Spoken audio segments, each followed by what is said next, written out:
रिश्तों की तहकीकात का तरीका क्या है? रिश्तों की तहकीकात का तरीका तो देखें, सबसे बेहतर अगर मैं आपको बताऊं तो सबसे पहले तो ये है कि अगर आपको कोई फैमिली समझ में आती है तो आप उसको पॉजिटिव वे में पहले इसको इस्तिखारा कर लें। दिस इज़ द वे।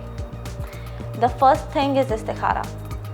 इस्तिखारा के बाद जाहिर सी बात है कुछ फैमिलीज़ के कॉन्सेप्ट होते हैं, उनकी कुछ चीज़ें होती हैं कि जैसे कुछ लड़के के बारे में इन्वेस्टिगेट करनी है या फैमिली के बारे में इन्वेस्टिगेशन करनी है कि कोई क्रिमिनल बैकग्राउंड तो नहीं है, कोई इस तरीके की कोई एफआईआर बच्चे पे तो नहीं है, या उसके ऑफिस की इंक्वायरी अगर करनी हो, क्योंकि ऐसी बात है कि लाइफ टाइम डिसीजन है।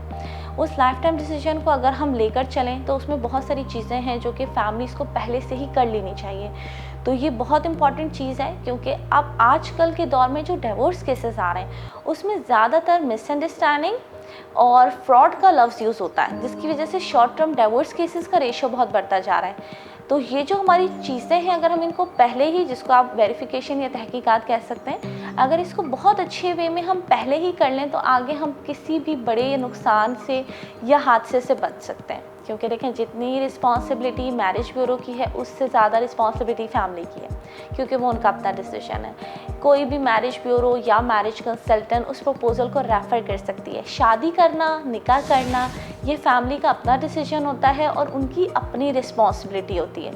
मैंने अभी जिस तरीके से कहा कि बाज़ औक़ात मैच मेकर्स बहुत ज़्यादा होम बेस्ड, अगर मैं बात करूँ तो हमारी इस तरीके की इंडस्ट्री में इसीलिए ज़्यादातर इन लोगों से लोग बचते हैं, फ्रॉड और चीट का लफ्ज़ यूज़ करते हैं, क्योंकि उसमें ज़्यादातर जो फोकस होता है वो मनी होता है और वो कोई इन अ पॉजिटिव वे नहीं होता। वो यही होता है कि यार एक रिश्ता हो जाएगा तो हमें पैसे मिल जाएंगे।